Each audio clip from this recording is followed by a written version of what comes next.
देखिए ये है आपकी लाइफ लाइन। लाइफ लाइन को छोटा देख करके ये कह देना कि उम्र छोटी है, बेवकूफी के अलावा मैं इसे कुछ नहीं समझता।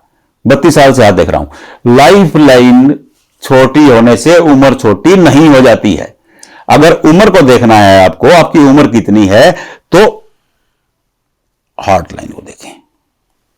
प्राचीन हस्तरेखा शास्त्र में हृदय रेखा को भी जीवन रेखा के समान ही महत्ता दी गई है। और फिर मंगल रेखा को देखें, आपकी मंगल रेखा कैसी है।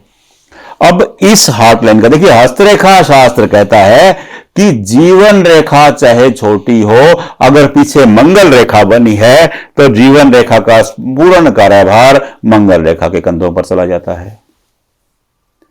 देखिए हस्तरेखा शास्त्र का मूल है कि किसी भी रेखा की अगर हेल्पिंग लाइन निकल जाती है, किसी भी रेखा की अगर सहायक रेखा बन गई है, तो पूरा कार्यभार सहायक रेखा के कंधों पर रहेगा। तो ये सहायक रेखा तो लंबी है, ये संपूर्ण आय की रेखा है। केवल जीवन रेखा को छोटा मान करके आप जीवन को छोटा नहीं मान सकते हैं। और नंबर 3, किसी की जीवन रेखा छोटी है, उसकी हार्ट लाइन भी छोटी है, तो तीसरा स्थान क्या, आपको उसका मणिबंध चेक करना पड़ेगा कि मणिबंध की पोजीशन कैसी है। मणिबंध, एक मणिबंध 25 इज इक्वल टू 1, 25, 3 मणिबंध है, 25 इज इक्वल टू 3, 75, 75 साल जिएगा इंसान। अब मणिबंध को जरूर स्टडी करना चाहिए। अब मैं किसी का हाथ देखता हूं, सबसे पहले मणिबंध को देखता हूं। मणिबंध न केवल जीवन के बारे में बताता है, वो जीवन जीने के बारे में भी बताता है। मणिबंध केवल जीवन के बारे में नहीं बताता है कि 75 साल उम्र होगी, मणिबंध जीवन जीने का भी बताता है कि यह इंसान कैसे जिएगा। अगर मणिबंध की बीच की रेखाएं कमजोर हैं तो समझ लीजिए जवानी में स्ट्रगल करेगा।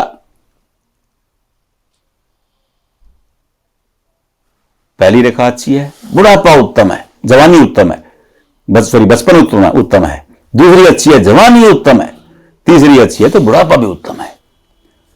अगर बीच में रेखा कमजोर हो गई तो जवानी में इंसान स्ट्रगल करेगा, लेकिन बचपन अच्छा है, बुढ़ापा अच्छा है। चलो मैं आपको लाइफ लाइन के बारे में बता रहा था, कहीं और चला गया। अब लाइफ लाइन छोटी सोच करके किसी की उम्र का आकलन ना करें। लाइफ लाइन से कुछ नहीं होता है। हां, लाइफ लाइन पर अगर बुरे चिन्ह हैं उसे जरूर ध्यान से देख लें। जो चिन्ह अब आपकी लाइफ लाइन संपूर्ण है, मान लो ये, और इस पर ये ऐसे चिन्ह बना हुआ है, तो ये बुरे समय का संकेत है, आपकी हेल्थ बिगाड़ देगा। अगर इसको किसी रेखा ने बीच में से काट दिया तो ये और बुरे समय का संकेत है। ये हेल्थ के साथ साथ आपकी वेल्थ भी बिगाड़ देगा।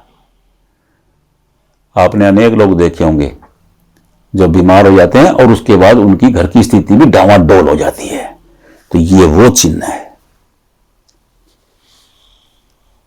अब आप अपनी जीवन का आकलन खुद करें।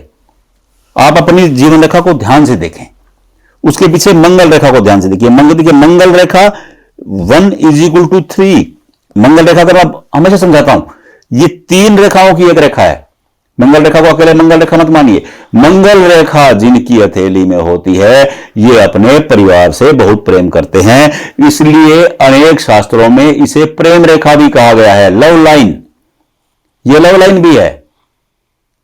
कुछ शास्त्र ये कहते हैं कि ये हनुमान जी के आशीर्वाद की रेखा है, इसलिए इस रेखा को मंगल रेखा कहा गया है, क्योंकि ये मंगल का स्थान है, ये यहां से निकलती है, इसलिए मंगल रेखा कहलाती है। अब कहेंगे कि यहां रेखा है जी मंगल, क्योंकि ये मंगल से निकली, मंगल से निकली तो मंगल रेखा हुई, लेकिन इसे हनुमान जी के आशीर्वाद की रेखा कहा गया है। मेरा अनुभव है, जिन लोगों की हथेली में मंगल रेखा होती है वो हनुमान जी के ही भगत होते हैं। अभी भी मान के चलिए, देखिए ये उत्तम रेखा है। अब आप अपनी जीवन रेखा को खुद चेक करें, आपकी जीवन रेखा कैसी है, फिर आपका मणिबंध कैसा है, फिर आपकी हार्ट लाइन कैसी है, खुद देखें। अपने पंडित खुद बने। राधे राधे।